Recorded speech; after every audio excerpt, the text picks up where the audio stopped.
இந்த புகைப்படம் இன்றைக்கு சர்வதேச மட்டத்திலே ஒரு முக்கியமான பேசுபொருளான புகைப்படமாக மாறி இருக்கிறது. நீங்க பார்க்கலாம், நேற்றைய தினம் அவர்கள் விடுதலை செய்யப்படுகிற நேரத்தில் 4 பேரும் உள்ளூர் காசா லோக்கல் அரபியில் பேசிய காட்சிகள் சர்வதேசத்தை சுண்டி இழுத்திருக்கிறது. மீண்டும் ஒப்பிட்டு பார்க்க ஆரம்பித்திருக்கிறது. ஏன்னா இவங்க போகிற எல்லாருமே சிரிச்சுக்கிட்டு ரொம்ப மகிழ்ச்சியாக போறாங்க. இஸ்ரேலுடைய சிறைகள்ல இருந்து வெளியே வர்றவங்க பயத்தோட வெளியே வர்றாங்க. மர்வான் பர்கவுத்தியை தான் விடுதலை செய்யறதை பத்தி அவங்க பேச மாட்டேங்கிறாங்க.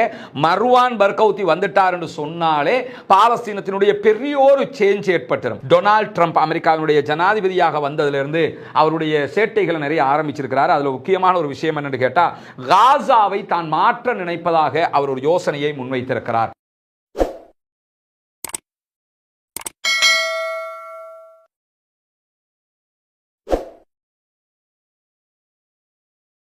அஸ்ஸலாமு அலைக்கும் வரஹ்மத்துல்லாஹி வபரகாத்துஹு. அன்பிற்கினிய சகோதர சகோதரிகளை, நம் அனைவர் மீதும் ஏக இறைவனுடைய அமைதியும் கருணையும் உண்டாகட்டுமாக என்கிற உயரிய பிரார்த்தனைகளோடு, காசாவிலே யுத்த நிறுத்தம் ஏற்பட்டு இன்றைக்கு 8வது நாளிலே என்னவெல்லாம் நடக்கிறது என்கிற செய்திகளை தான் இன்றைக்கும் நாம் பார்க்க இருக்கிற அதே நேரம், நமக்கெல்லாம் தெரியும் நம்முடைய 2வது சேனலும் டெர்மினேட் பண்ணப்பட்டிருக்கிற காரணத்தினால புதிய ரஸ்மினம்மையசி நியூஸ் என்கிற இந்த சேனல் ஊடாகத்தான் வீடியோக்களை பகிர்ந்து வருகிறோம். எனவே நிறைய சகோதரர்களுக்கு போய் சேரும் விதமாக இந்த செய்திகளை பரப்பி உதவுவதோடு, சப்ஸ்கிரைப் பண்ணாத சகோதரர்கள் சப்ஸ்கிரைப் செய்து இணைந்து கொள்ளுங்கள்.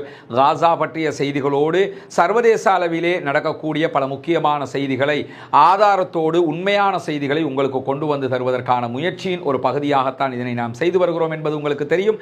எனவே இதற்கும் உங்களுடைய பூரண ஆதரவை தருமாறு அன்பாக கேட்டுக்கொண்டு, இன்றைக்கு காசாவிலே நடைபெற்று வரக்கூடிய முக்கியமான செய்திகளை தான் பார்க்க போகிறோம்.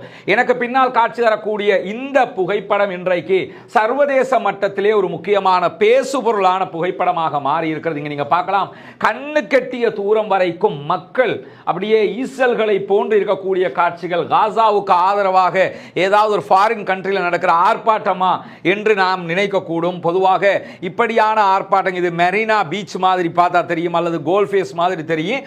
அவ்வளவு கிரவுட் இந்த இடத்துல நிற்கிறாங்க.